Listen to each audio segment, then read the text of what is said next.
Ես ուզում եմ ձեր ուշադրությունը Հայաստանի վարչապետ Նիկոլ Փաշինյանը աշխատանքի օրվա առթիվ շնորհավորական ուղերձ է եղել։ Իր ուղերձում Փաշինյանը նշել է, որ Հայաստանը ծաղկում է, իսկ ծայրահեղ աղքատությունը վերացման շեմին է։ Մեջբերում մեր համատեղ աշխատանքի արդյունքում Հայաստանը վերափոխվել է եւ դարձել շատ ավելի լավ պետություն, թե կրթության, թե աշխատանքի, թե հանգստի, թե ապրելու համար։ Հայաստանը ծաղկում է ապրում եւ սա բոլորիդ աշխատանքի շնորհիվ։ Մեջբերման ավարտը։ Նա նշել է, որ 2018 թվականից ի վեր Հայաստանում ստեղծվել է շուրջ 280,000 աշխատատեղ, նշելով կրթվելն ու զարգանալը ունեցած աշխատանքն ավելի արդյունավետ ու եկամտաբեր դարձնելու միակ ճանապարհն է։ Այստեղ Փաշինյանը կարևորել է Ադրբեջանի հետ ձեռք բերված խաղաղության ֆակտորը ու նշել, որ դա նորանոր հնարավորություններ է բացում ներդրումների, գործարարության, տնտեսական գործունեության եւ կրթության համար։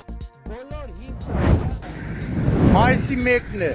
Քիչ առաջ տեղեկություն ստացանք, որ Երևանի կենթանաբանական Մայիսի 1-յան կատակ Երևանի կենթանաբանական այգին հերքել է տեղեկությունը, թե զեբրը դուրս է եկել վանդակից։ Մեջբերում այսօր առավոտյան լրատվականներով տարածված նյութը ոչ այլ ինչ էր, քան անհաջող կատակ։ Պարզվում է քաղաքացին, որի ինքնությունն այժմ պարզում են իրավապահները, իրեն պատկանող ավանակին ներկել է զոլերով եւ տեսանյութ նկարանելու համար տարել Միասնիկյան պողոտա։ Առավոտյան համացանցում տեսանյութ էր տարածվել, թե Երևանի կենթանաբանական այգու զեբրը դուրս է եկել վանդակից ու հայտնվել Միասնիկյան պողոտայում։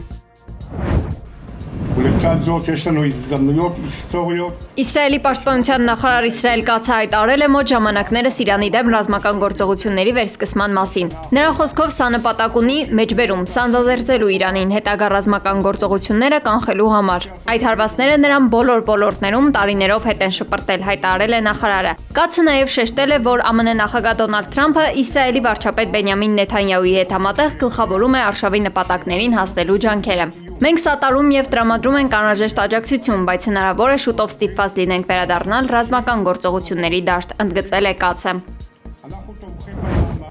One last question. Դոնալդ Թրամփը հայտարարել է, որ Միացյալ Նահանգներն արդեն հաղթել է Իրանի հետ հակամարտությունում, սակայն ինքը չի պատրաստվում բավարարվել ձեռքբերվածով եւ ցանկանում է հասնել ավելի մեծ հաղթանակի։ Լրագրողի հետ զրույցում նախագահը կտրուկ հերքել է այն տեղեկությունները, թե Վաշինգտոնը կարող է Իրանին անվճար հարստացված ուրան տրամադրել բժշկական կամ էներգետիկ նպատակներով միջուկային ծրագրից հրաժարվելու դիմաց։ Թրամփը շեշտել է, որ ինքը երբեք չէր հաստատի նման առաջարկ եւ Իրանին ոչինչ չէր տա։ Նրա խոսքով Թեհրանի առջև դրված է հստակ պահանջ՝ չունենալ միջուկային զենք։ Հակառակ դեպքում երկիրը կբախվի շատ ավելի լուրջ հետևանքների ու խնդիրների, քան ունի այսօր։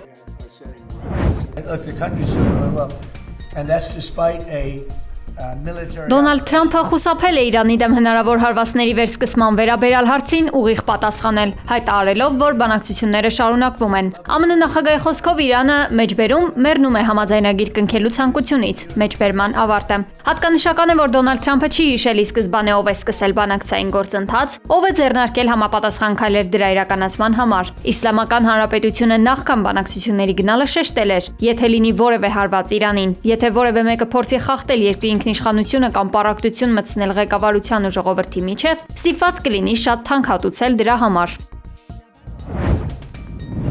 Իրանի ֆուտբոլի ազգային հավաքականը կմասնակցի աշխարհի առաջնությանը եւ իր խաղերը կանցկացնի Միացյալ Նահանգներում, հայտարարել է FIFA-ի նախագահ Ջանի Ինֆանտինոն։ ԱՄՆ նախագահ Դոնալդ Թրամփն էլ դեմ չէ Իրանի մասնակցությանը, քանի որ մեջբերում Ինֆանտինոն այդպես է ասել։ Եթե Ինֆանտինոն FIFA-ից այդպես է ասում, ես համաձայն եմ, մեջբերման ավարտը։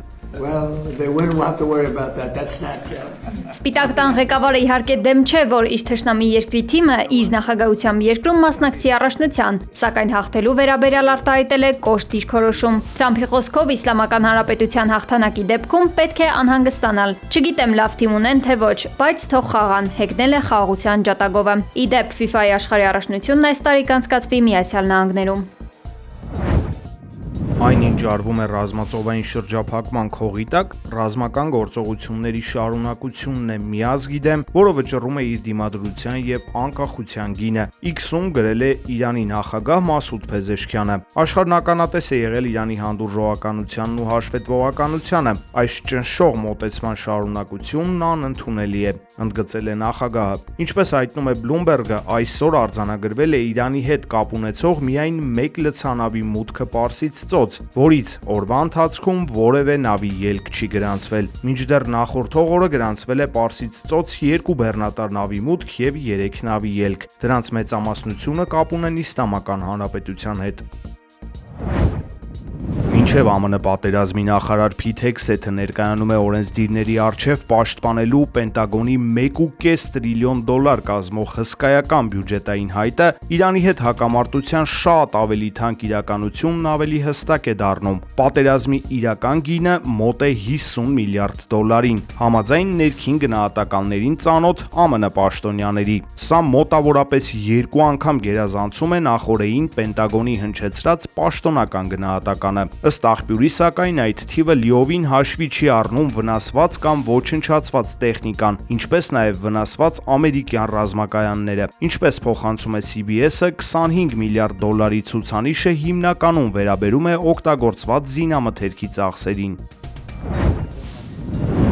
Սլովակիայի վարչապետ Ռոբերտ Ֆիցոն մայիսի 1-ի գիշերը ի նշան հարգանքի աշխատավոր մարդկանց նկատմամբ որպես բեռնակիր գիշերային հերթափոխ է անցկացրել։ Նա ողջ գիշերվա ընթացքում հաց, խմորեղեն է հասցրել խանութներ եւ հիվանդանոցներ։ Facebook-յան իր էջում հրապարակած տեսանյութին կից Ֆիցոն գրել է. «Մեջբերում այսօր աշխատանքի օրը մարդն ավելի է գիտակցում աշխատանքի եւ ազնիվ արհեստավորության արժեքը։ Ես հպարտ եմ, որ իմ աշխատանքը մարդկանց համար կատարում եմ լիարժեքորեն, այնպես ինչպես պետք է լինի»։ Մեջբերման ավարտը։